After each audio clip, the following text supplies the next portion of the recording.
31절로 44절까지의 말씀을 봅니다. 제가 진 성경으로 95쪽에 있습니다.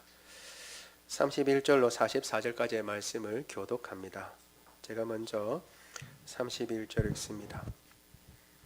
갈릴리의 가버나움 동네에 내려오사 안식일에 가르치심에 그 가르치심에 놀라니 이는 그 말씀이 권위가 있음이로라.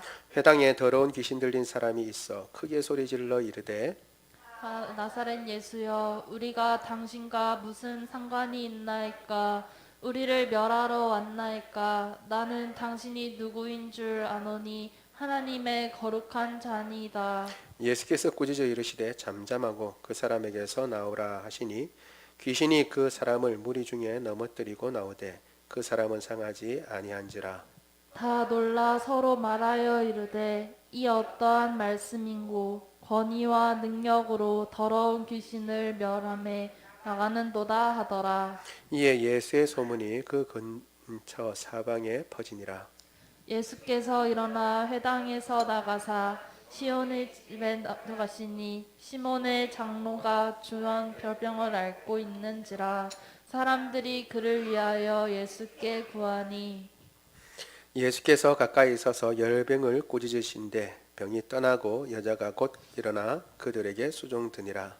해질 무렵에 사람들이 온갖 병자들을 데리고 나오매 예수께서 일일이 그 위에 손을 얹으사 고치시니 여러 사람에게서 귀신들이 나가며 소리질러 이르되 당신은 하나님의 아들이니이다. 예수께서 꾸짖으사 그들이 말함을 허락하지 아니하시니 이는 자기를 그리스도인 줄 알미러라. 날이 밝음에 예수께서 나오사 한적한 곳에 가시니 찾다가 만나서 자기들에게 떠나지 못하게 만류하려 하매 예수께서 이르시되 내가 다른 동네들에서도 하나님의 나라의 복음을 전하여야 하리니 나는 이 일을 위하여 보내심을 받았노라 하시고 갈릴리 여러 회당에서 전도하시더라. 아멘.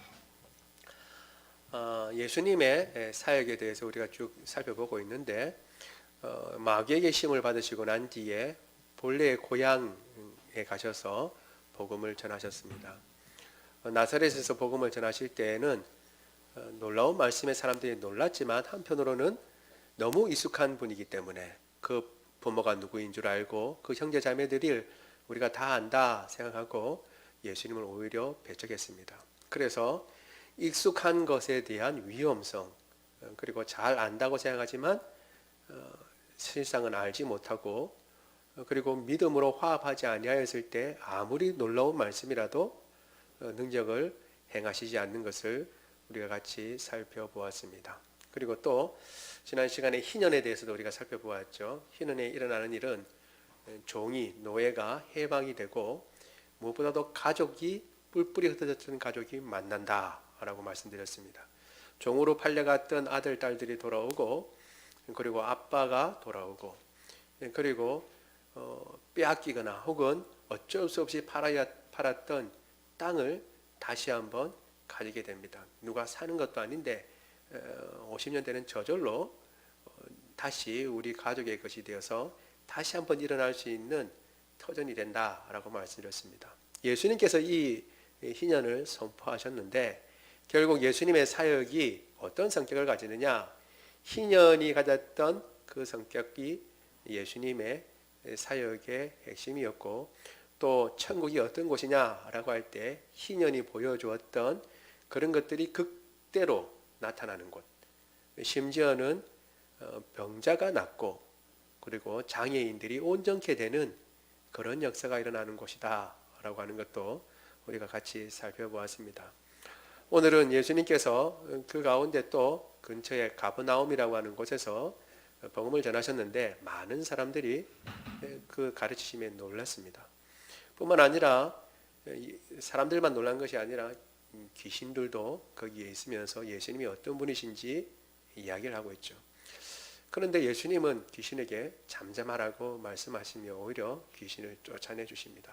사람들은 놀랍고 그리고 또 베드로의 장모도 예수님께서 그 열병을 고쳐주셨어요. 저녁에는 많은 사람들이 몰려왔지만 그 사람들도 다 고쳐주시고 다음 날 한적한 곳에서 예수님은 기도하셨습니다. 오늘 본문에 나와 있지 않지만 우리가 살펴보면 그때 기도하셨다는 것을 알 수 있습니다. 사람들은 예수님께서 자신이 거울에서 행했던 일들을 생각하고 더 예수님을 머물게 하고자 하지만 예수님은 하나님께서 주신 사명이 있다. 하나님 나라의 복음을 전파해야 된다라고 하시며 떠나셔서 갈릴리 여러 지방에서 회당에서 복음을 전파하셨다라고 하는 것이 오늘 본문의 내용이죠. 이 본문의 내용을 가지고 우리가 몇 가지 살펴보려고 합니다. 첫 번째 한번 보도록 하죠. 첫 번째 같이 읽어볼까요? 시작. 그 말씀에 권위가 있었다라는 것입니다. 그 말씀에 권위가 있었습니다. 우리 32절을 같이 한번 읽어보겠습니다. 32절 시작. 그들이 그 가르치심에 놀라니 이는 그 말씀이 권위가 있음이러라. 아멘. 말씀에 놀랐는데 그 말씀에 권위가 있었다라고 하는 거죠. 사람들이 들어보면 이 말씀은 정말 권위가 있는 말씀이구나, 아니면 그렇지 않구나라는 것을 알 수가 있었죠. 그런데 회당에서 예수님이 말씀하신 말씀을 들으니까 예수님의 말씀은 정말 권위가 있다라고 하는 것을 깨달았습니다. 그리고 그것에 대해서 놀랐죠. 사람들만 놀란 것이 아니라 귀신들도 놀랐습니다. 귀신들도 놀랐다고 이야기를 하고 있습니다. 34절 같이 읽어볼게요. 34절입니다. 시작.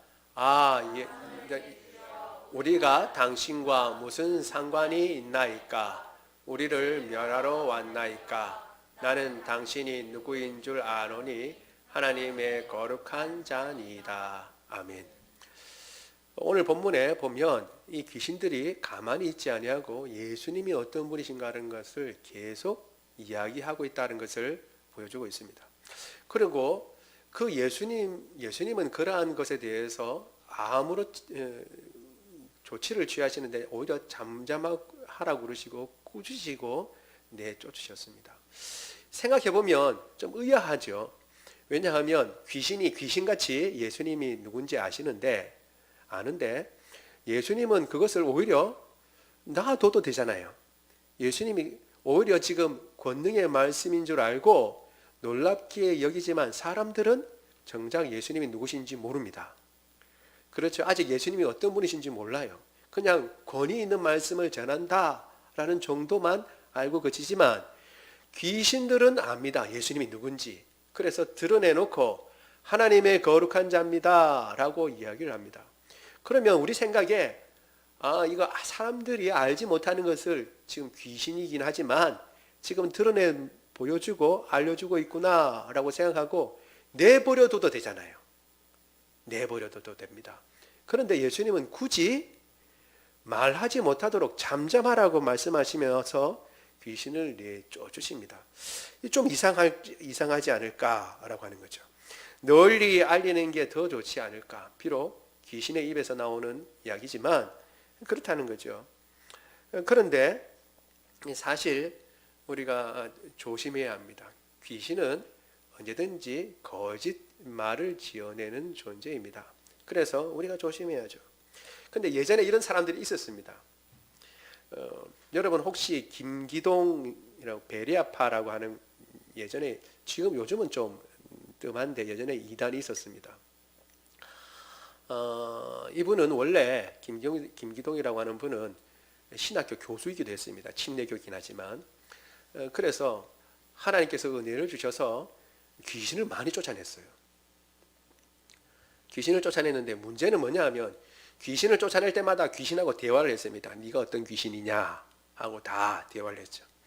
그리고 그 귀신하고 대화한 거를 묶어다가 책을 썼어요. 하나.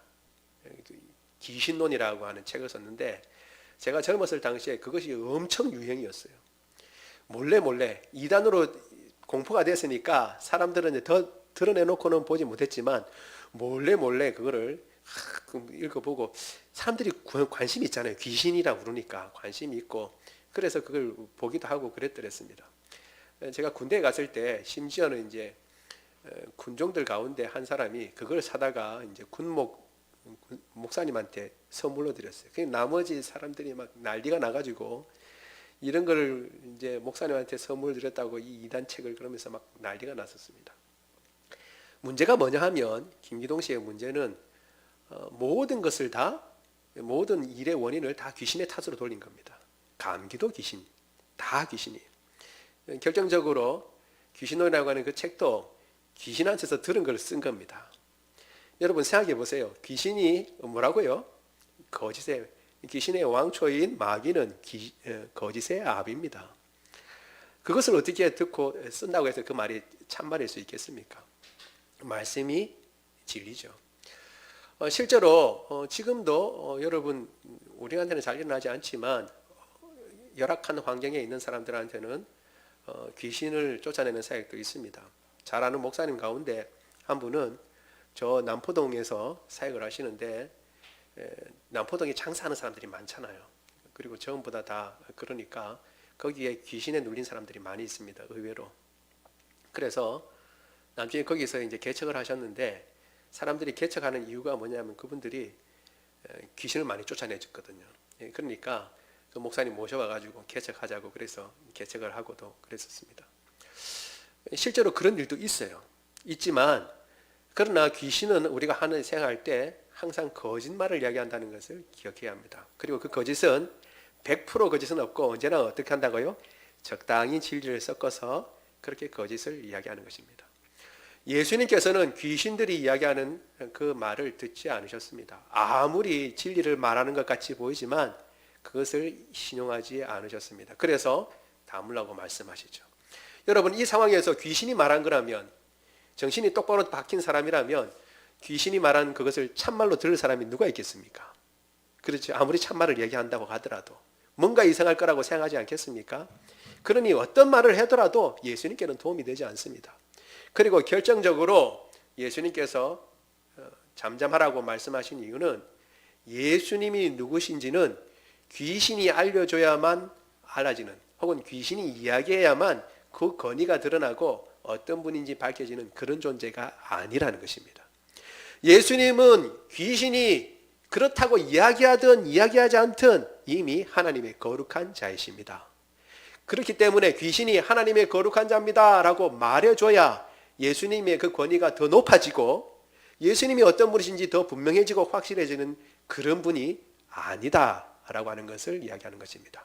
다른 말로 하면 예수님은 그 권위를 귀신이 높여주는 것에 두지 않고 있다라고 하는 것입니다. 예수님은 그 말씀으로 어떤 분이신지 스스로 권위를 가지시고 말씀하시고 그 말씀은 권위 있는 말씀입니다. 귀신들이 알아봐주고 높여준다고 해서 예수님이 높아지는 것이 아니고 그리고 낮춰준다고 해서 낮아지는 것이 아니라는 것입니다. 어떤 증거나 세상의 어떤 확증을 필요로 하지도 않습니다. 우리 41장 같이 읽었던가요? 41장 같이 41절 같이 한번 읽어볼게요. 시작. 여러 사람에게서 귀신들이 나가며 소리 지르 당신은 하나님의 아들이니이다. 예수께서 꾸짖으사 그들이 말함을 허락하지 아니하시니 이는 자기를 그리스도인 줄 알미러라. 아멘. 예수님은 그 자신의 어떤 권위와 위치를 귀신들의 증언에 두지 않습니다. 마찬가지로 나아가서 하나님의 말씀의 진리도 동일합니다. 어떤 유명한 학자가 내가 연구를 하고 조사해 봤더니 이 성경 말씀이 진짜 하나님의 말씀이다 라고 인정한다고 해서 그때서야 하나님의 말씀이 되는 것이 아닙니다. 하나님의 말씀인 성경은 스스로 그 성경임을 하나님의 말씀인 것을 드러내 보여주고 있습니다. 이 가톨릭하고 다른 점이 많이 있는데 그 중에 한 가지가 이 성경관입니다. 우리가 믿는 다른 것 중에 한 가지가 성경관입니다. 캐톨릭에서는 로만 캐톨릭에서는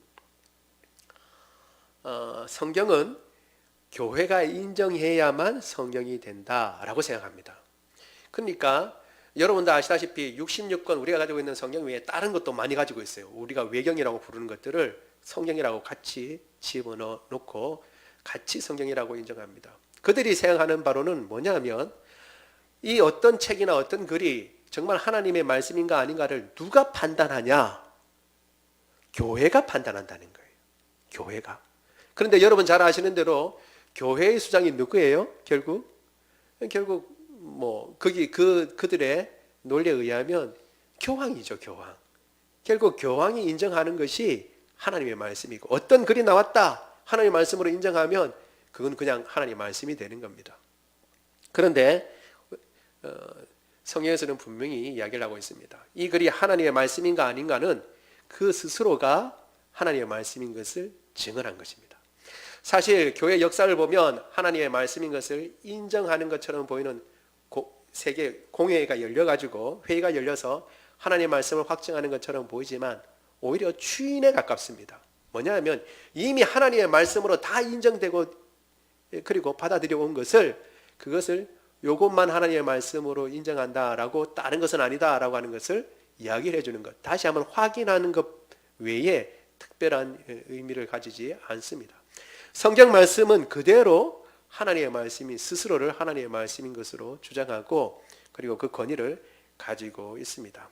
따라서 우리가 해야 할 일은 이게 하나님의 말씀이다 혹은 누가 하나님의 말씀이라고 카더라 라고 하는 것을 듣는 것이 아니라 하나님의 말씀 앞에 우리 자신을 복종할 것인가, 그걸 인정하고 복종할 것인가, 아니면 거부할 것인가, 이 두 가지 반응밖에 없습니다. 하나님의 말씀, 권위 있는 그 말씀 앞에 그 권위를 인정하고 복종하고 그 말씀이 우리를 다스리도록 우리 자신을 그 말씀에 내어맡기는 저와 여러분 되기를 원합니다. 말씀이 권위가 있기 때문에 그 권위에 의해서 결과가 나타납니다. 어떤 결과가 나타나냐 하면 이미 우리가 살펴본 대로 귀신이 쫓겨나가고 병이 낫습니다. 이것은 그렇게 해야만 말씀이 권위를 가지는 것이 아니라 원래 말씀이 권위가 있기 때문에 나타나는 그러한 현상의 한 부분입니다. 그래서 귀신이 쫓겨납니다. 우리 35절 36절 같이 한번 읽어보겠습니다. 시작. 예수께서 꾸짖어 이르시되 잠잠하고 그 사람에게서 나오라 하시니 귀신이 그 사람을 넘어뜨리고 나오되 그 사람은 상하지 아니한지라. 다 놀라 서로 말하여 이르되 이 어떠한 말씀인고 권위와 능력으로 더러운 귀신을 명하니 나가는도다 하더라. 아멘. 더러운 귀신에게 말씀하시니까 그 말씀의 능력이 귀신을 쫓아냅니다.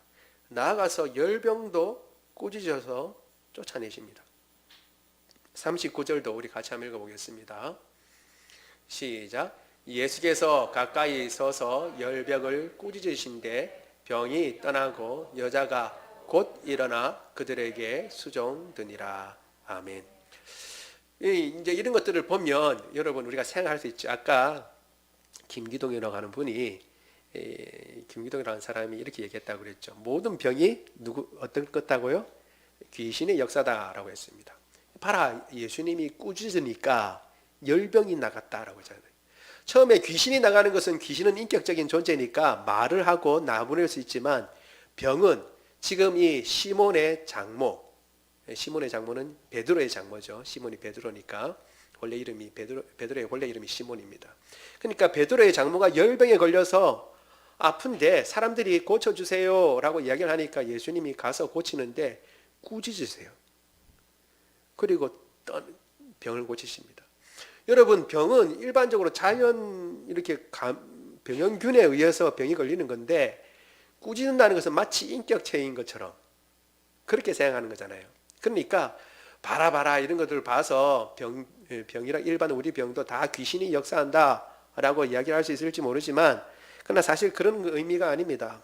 오히려 어떤 것도 예수님의 그 말씀 앞에서는 말씀의 권위 앞에서는 다 동일한 상태에 있다는 것을 사실은 보여주고 있는 것입니다. 그 권위 앞에 다 순종한다라는 것입니다. 인격체든 비인격체든 말씀에 순종할 정도로 말씀의 능력이 있다라고 하는 것을 사실은 보여주고 있는 것입니다. 여러분, 이 말씀의 능력이라고 생각하면 딱 한 가지만 생각하셔도 우리가 벌써 알 수 있습니다. 뭘 알 수 있냐 그러면 여러분, 태초에 하나님께서 천지를 만드셨을 때 어떻게 하셨어요? 말씀으로 창조하셨죠. 우리 창세기 1장 3절 같이 한번 읽어보겠습니다. 시작. 하나님이 이르시되 빛이 있으라 하시니 빛이 있었고. 아멘. 그 말씀의 능력이 미치지 못하는 것이 없다라고 하는 것을 사실은 보여주고 있는 것입니다.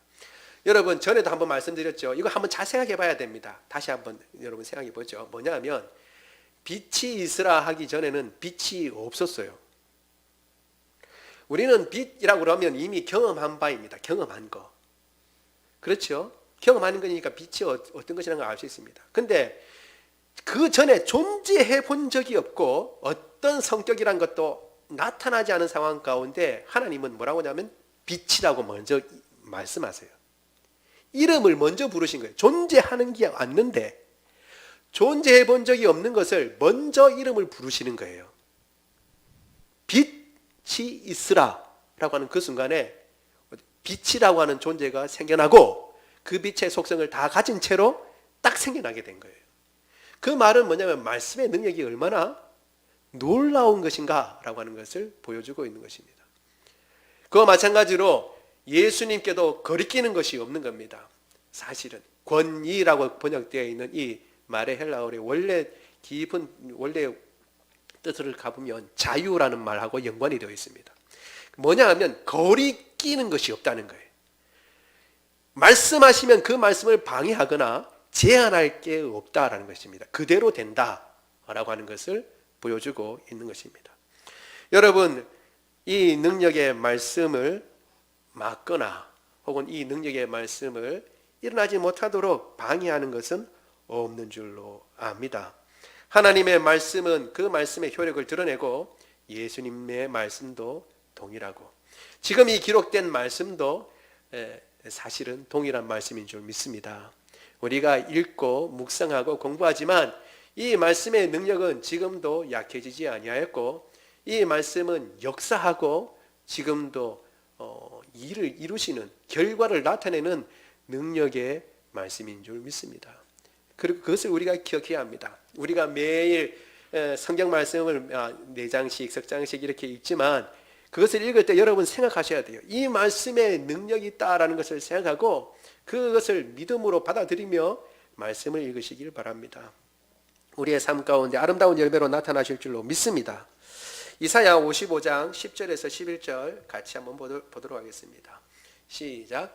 이는 비와 눈이 하늘로부터 내려서 그리로 돌아가지 아니하고 땅을 적셔서 소출이 나게 하며 싹이 나게 하며 파종하는 자에게 종자를 주며 먹는 자에게 양식을 줌과 같이 내 입에서 나가는 말도 이와 같이 헛되이 내게로 돌아오지 아니하고 나의 기뻐하는 뜻을 이루며 내가 보낸 일에 형통하리라. 아멘. 하나님의 말씀은 헛되이 돌아오지 아니하고 열매를 맺고 형통케 하는 역사가 있는 것입니다. 그러면 이 말씀의 능력을 통해서 뭐가 드러나느냐? 그것이 오늘 또 보여주고 있는데 37절에 나타났습니다. 우리 같이 한번 읽어볼까요? 시작. 이에 예수의 소문이 그 근처 사방에 퍼지니라. 아멘. 말씀의 능력이 드러나니까 말씀을 하시는 그 예수님의 소문이 퍼지게 되는 거죠. 말씀의 능력이 우리의 삶 가운데 역사에서 아름다운 열매를 맺고 그 효능을 발휘하게 되면 결국 어떤 현상이 일어나느냐? 예수의 소문이 퍼지게 되는 줄로 믿습니다.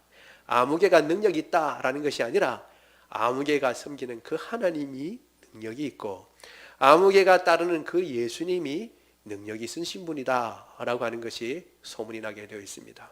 우리의 삶을 통해서 주의 말씀에 순종하여 열매 맺는 그 삶, 말씀의 권위에 의해서 우리를 이끌어 가시는 그 하나님의 능력의 말씀으로 말미암아 주의 이름을 높이는 저와 여러분 되기를 원합니다. 우리 두 번째 한번 볼까요? 오늘 볼 말씀 같이 읽어보겠습니다. 두 번째 시작. 한적한 곳에서 기도하셨다라는 것입니다. 사실 기도에 대해서는 한두 번 말하는 것이 아니라 매번 강조를 해야 됩니다. 우리 42절 같이 읽어보겠습니다. 시작. 날이 밝음에 예수께서 나오사 한적한 곳에 가시니 무리가 찾다가 만나서 자기들에게서 떠나시지 못하게 만류하려 하매. 아멘. 오늘 본문에 보면 그냥 날이 밝음에 예수님께서 나가서 한적한 곳에 가셨다 이렇게만 나와 있습니다. 그런데 비슷한 사건을 이야기하고 있는 다른 본문에서는 좀 다르게 설명하고 있는데 우리 마가복음을 같이 한번 읽어보겠습니다. 같은 사건을 이야기하고 있는 마가복음입니다. 1장 35절 같이 읽습니다. 시작. 새벽 아직도 날이 전에 예수께서 일어나 나가 한적한 곳에 거기서 기도하시더니. 아멘. 무슨 목적을 가지고 나가셨는지 분명히 이야기를 하고 있죠. 그냥 한적한 곳으로 가서 그냥 계신 것이 아니라 누가는 한적한 곳에 가서 계셨다고만 설명하고 있는데 마가는 더 분명하게 얘기를 해주고 있습니다. 그렇게 가신 이유는 기도하시기 위하여 가셨다라는 겁니다. 그리고 그 앞에 어떤 일이 벌어졌냐면 전날에는 해질 때에 많은 병자를 데리고 왔어요. 누가복음에도 그게 나와 있죠. 해질 때에 많은 병자들을 데리고 와서 그 병자를 다 고치셨습니다.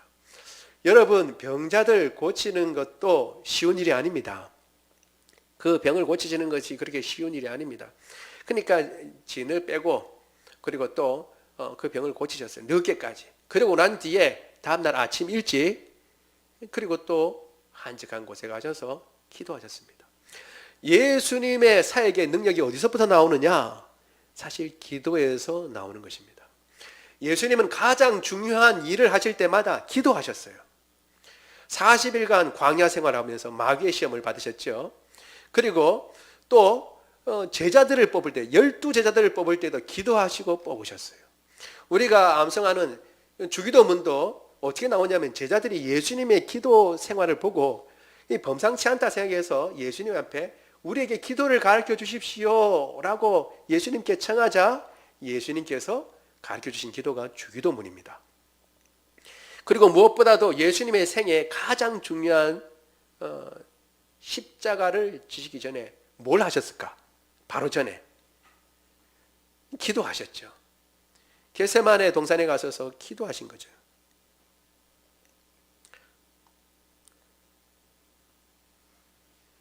그 중압감으로 힘들어하시면서도 기도하셨습니다. 우리 마태복음 26장 38절 39절입니다. 같이 읽어보겠습니다. 시작. 이에 말씀하시되 내 마음이 매우 고민하여 죽게 되었으니 너희는 여기 조금 나아가사 얼굴을 땅에 대시고 엎드려 기도하여 이르시되 내 아버지여 만일 할만하시거든 이 잔을 내게서 지나가게 하옵소서. 그러나 나의 원대로 마시옵고 아버지의 원대로 하옵소서 하시고. 아멘. 고민되어서 죽게 되었다. 그리고 이 잔이 그냥 지나가면 좋겠다라는 생각을 가지고 있을 때 그 마음의 상태 그대로 하나님 앞에 나가서 기도하셨습니다. 예수님은 하나님의 아들이니까 아무런 갈등이 없었다. 전혀 그렇지 않아요. 기도하심으로써 그 갈등을 극복하신 것입니다. 여러분, 우리는 기도라고 하면 이거 주십시오 저거 주십시오 간청하는 걸로만 생각하는데 기도를 통하여 하나님 앞에 구할 때에 부족한 것도 구하지만 힘을 얻도록 또 구하고 그리고 내 이 육신의 정욕을 꺾고 주님의 뜻을 이루기 위해서도 우리가 기도하는 것입니다. 따라서 우리의 삶 가운데 예수님의 기도 생활을 우리가 생각해 볼 때에 우리가 이 땅 가운데 살아가면서 만나는 여러 가지 일들 그리고 여러 가지 결정할 때의 일들 여러 가지 중요한 변곡점에서 우리가 기도하지 않을 수가 있는가? 그럴 수 없다는 거죠. 그럴 수 없습니다. 우리의 기도를 생각해 봐야 됩니다. 꼭 새벽이어야 되냐라고 말씀하시는 분도 있는데 가장 한적한 시간이죠. 한적한 곳이고. 그래서 주님과 나만의 시간을 가지고 주님 앞에 간구하는 것입니다. 여러분, 이 현대와 같은 때에 더욱 이런 시간이 필요한 줄로 압니다. 여러분, 개인의 한적한 곳을 만드세요. 개인의 골방을 만드시고 그리고 주님 앞에 기도하고 간구해야 됩니다. 힘을 얻고 주님께서 우리에게 주신 사명을 감당해야 하는 것입니다. 예수님께서 이렇게 기도를 하셨기 때문에 다음 사역도 감당할 수 있었던 것입니다. 우리 세 번째 같이 한번 볼까요? 세 번째 시작. 나는 이 일을 위해 보냄을 받았다. 예수님께서는 여러 가지 유혹들이 있었죠. 지금 광야에 있는데 그렇죠. 유혹들이 있습니다. 동네 사람들이 와서 예수님 더 머물러 있었으면 좋겠습니다 라고 간청을 합니다. 사역이 일어나고 병이 고쳐져요. 그리고 사람들은 그것을 기뻐하고 좋아합니다. 그리고 아직도 병자들은 더 많이 있어요. 할 일도 많은데 예수님이 여기까지, 그리고 다른 데 가야겠다 라고 얘기할 수 있는 것은 여러분 특별한 어떤 목적이 아니고는 하기가 힘듭니다. 우리가 어떤 사역 가운데 이것도 해야 되고 저것도 해야 되고 혹은 우리가 안주할 수도 있고 혹은 떠날 수도 있는데 그때 이것을 해야 될까 저것을 해야 될까 라고 할 때 무엇을 기준으로 해야 되는가? 나의 사명을 기준으로 해야 하는 것이죠. 우리가 이제 새해 맞아서 이렇게 하시면 좋겠습니다 하고 기도 제목을 올려놨습니다. 혹은 결단을 하죠. 그 결단과 마음가짐이 무엇과 연관이 있는지 우리가 점검해 봐야 됩니다. 내가 하나님 앞에서 받은 사명과 연관이 있는가? 그 사명을 이루기 위해서 지금 내가 이것을 기도하고 혹은 이것을 계획하고 지금 나가는가? 라고 생각해 봐야 하는 것이죠. 우리 43절, 44절 우리 같이 읽었던가요? 같이 읽어보겠습니다. 시작. 예수께서 이르시되 내가 다른 동네에 하나님의 나라 복음을 전하여야 하리니 나는 이 일을 위하여 보내심을 받았노라 하시고 갈릴리 여러 회당에서 전도하시더라. 아멘. 핵심은 뭐냐면 예수님은 당신이 무엇 때문에 이 땅에 계시는지 알고 계셨다는 것입니다. 그 목적을 가지고 이것을 하고 저것을 해야겠다라고 생각을 하시고 나아갔습니다. 어떻게 여러분 매일매일 그것을 확인하셨을까요? 한적한 곳에 나가서 기도하시면서 확인하는 것입니다. 한적한 곳에 주님과 만나면서 하나님과 만나면서 확인하는 것입니다. 우리가 매일 성경을 우리가 보고 매일 성경 경건의 시간을 가지는데 그때마다 확인하는 것입니다. 내가 누구인지, 내가 무엇 때문에 살고 있는지, 그리고 내가 이 땅 가운데 해야 할 일이 무엇인지 주님 앞에 여쭙고, 그리고 매일매일을 주님께서 내게 주신 사명을 따라서 우리가 살아가는 사람인 줄 믿습니다. 이 일은 예수님뿐만 그런 것이 아니라 예수님을 닮아가던 모든 제자들이 그렇게 했어요. 대표적인 사람 바울도 그렇게 했지요. 바울도 그 다메섹에 가는 길에서 부활하신 예수님을 만나고 난 뒤에 질문 두 가지 중요한 질문을 했다 그랬죠. 잊어버리셔도 됩니다. 전에 말씀을 드린 적이 있는데 두 가지 질문합니다. 바울이 부활하신 주님을 만나고 난 뒤에 딱 두 가지 질문하는데 첫 번째가 뭐냐면 주여 누구십니까? 당신 누구십니까? 라고 얘기했어요. 나는 네가 핍박하는 예수다 라고 예수님이 말씀하셨죠. 그 다음에 예수님이 누군지 알고 난 뒤에 바울의 질문이 이거였습니다. 주여 내가 무엇을 하리이까?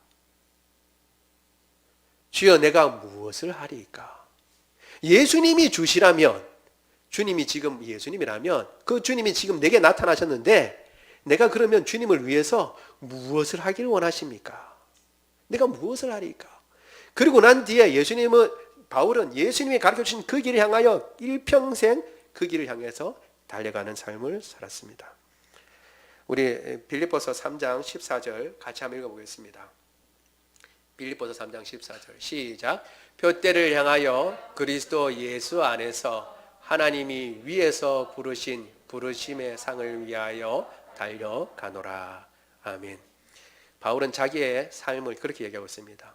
표대를 향하여 그리스도 안에서 하나님이 위에서 부르신 그 부르심을 상을 위하여 어떻게 한다고요? 걸어가는 것도 아니고 달려간다.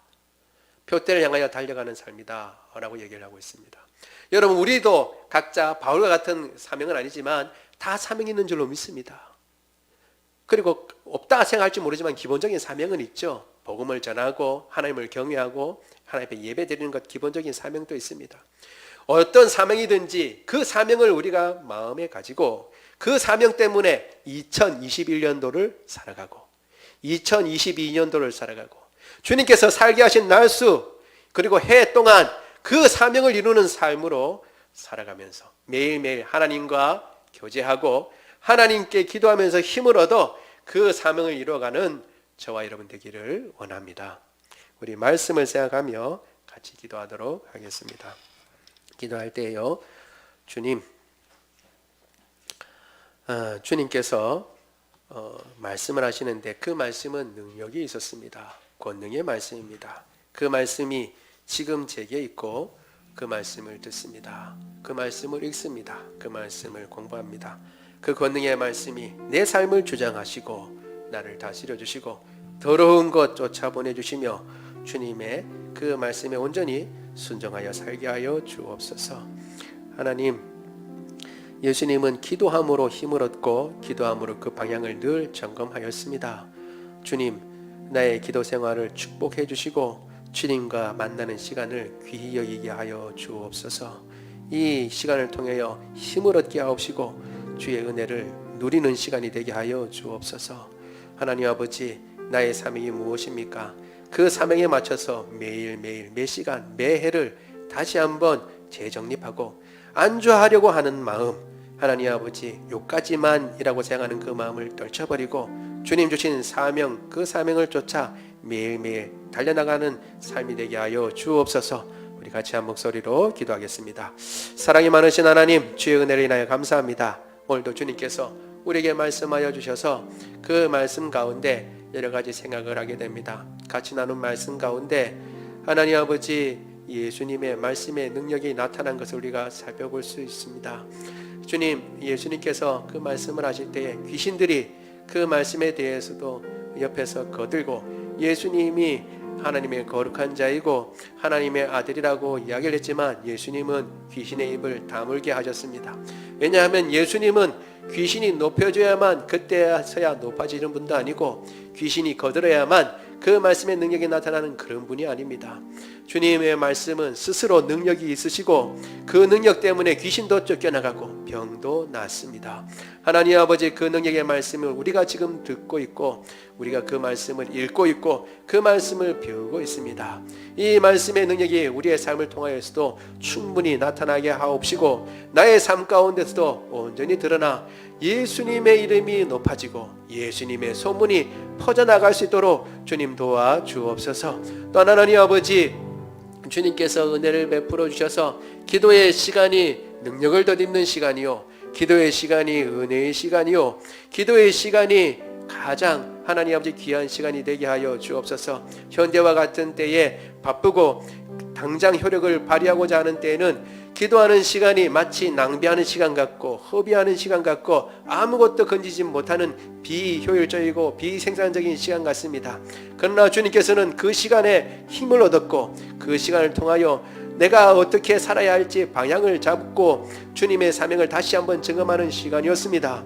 우리의 기도 시간을 주님 축복하여 주셔서 그 시간이 복되고 아름다운 시간이 되게 하시고 주의 이름을 부를 때에 가까이 하시며 친근하게 하시고 모든 어려움 가운데 주님의 뜻을 구하는 시간이 되게 하시고 능력을 덧입어 우리의 힘으로는 감당할 수 없는 그 모든 일들을 감당할 수 있는 힘을 얻는 복되고 귀한 시간 되게 하여 주옵소서. 기도의 시간을 확보하게 하옵시고 부르짖어 기도하고 주님의 뜻을 발견하는 복된 시간 되게 하여 주옵시고 우리의 생각 욕심을 내려놓고 주의 뜻으로 가득 채우는 그런 시간이 될 수 있도록 주님 도와주시옵기를 원합니다.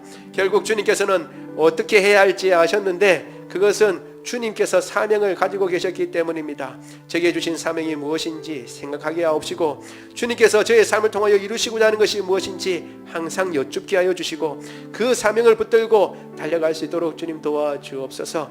그 사명과 연관지었을 때에야 비록 의미를 가지고 있는 것입니다. 그때야 비록 안주하고자 하는 마음이 녹아지고 하나님 아버지 주저앉고자 하는 그런 생각들이 없어지고 바울과 같이 표대를 향하여 달려가는 삶이 될 줄로 믿습니다. 우리 2021년도도 표대를 향하여 달려가는 삶이 되게 하시고 우리 일생이 주님께서 주신 사명을 향하여 달려가는 삶이 될 수 있도록 우리를 붙잡아 주옵소서. 사랑이 많으신 하나님 아버지, 오늘도 우리 가운데 연약한 자들이 있습니까?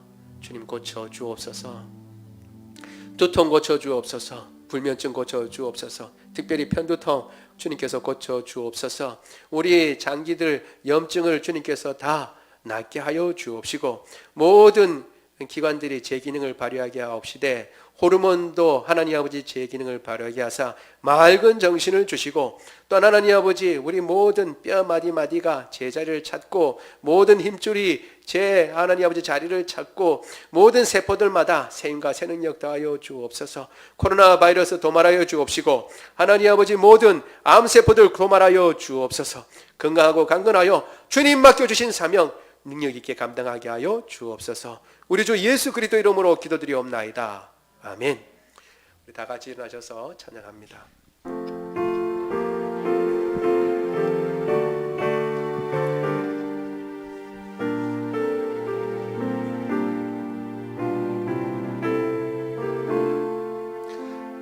주와 함께 나 죽었으니 그 주와 함께 나 살았도다. 영광의 그날에 이르도록 언제나 주만 바라봅니다.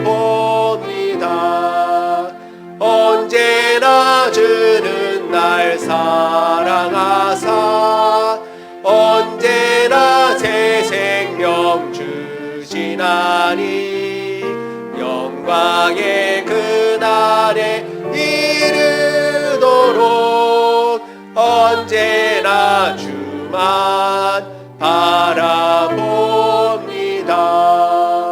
맘속에 시험을 받을 때와 무거운 근심이 있을 때에 주께서 그때도 같이 하사 언제나 나를 도와주시네. 언제나 주는 날 사랑하사 언제나 새 생명 주시나니 영광의 그날에 이르도록 언제나 주만 바라봅니다. 뼈 아픈 눈물을 흘릴 때와 쓰라린 마음으로 탄식할 때 주께서 그때도 같이 하사 언제나 나를 생각하시네. 언제나 주는 날 사랑하사 언제나 새 생명 주시나니 영광의 그날에 이르도록 언제나 주만 바라봅니다. 내 몸의 약함을 아시는 주 못 고칠 질병이 아주 없네. 외로운 날이나 기쁜 때나 언제나 나와 함께 계시네. 언제나 주는 날 사랑하사 언제나 새 생명 주시나니 영광의 그날에 이르도록 언제나 주만 바라봅니다.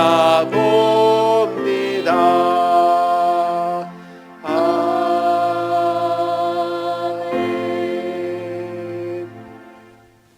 지금은 우리 주 예수 그리스도의 은혜와 하나님 아버지의 무궁하신 사랑하심과 성령님의 교통하심이 주님 말씀의 능력을 기억하고 그 말씀의 능력대로 살아 말씀의 아름다운 열매를 맺어 나를 통하여 주 예수 그리스도의 소문이 널리 퍼지기를 원하고 또한 늘 기도하고 주님 아뢰므로 말미암아 힘을 얻어 주님의 뜻을 분별하고 주님의 그 뜻을 이루기를 원하고 내 삶의 목적이 무엇인지 주님께서 내게 말씀하시는 그 사명이 무엇인지 날마다 확인하고 그 뜻을 향하여 달려가겠다고 다짐하는 주의 모든 백성들 머리 위에 지금부터 영원토록 함께 하시기를 간절히 축원하옵나이다. 아멘.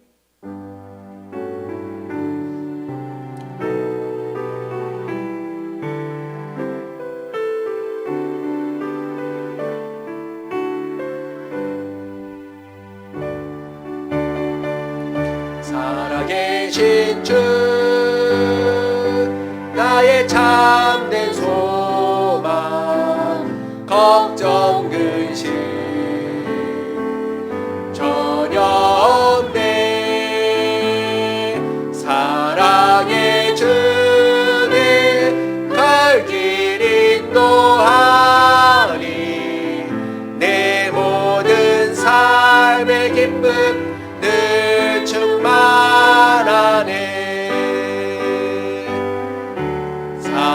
살아계신 주 나의 참된 소망 걱정 근심 전혀 없네. 사랑의 주님 갈 길 인도하니 내 모든 삶의 기쁨 늘 충만하네.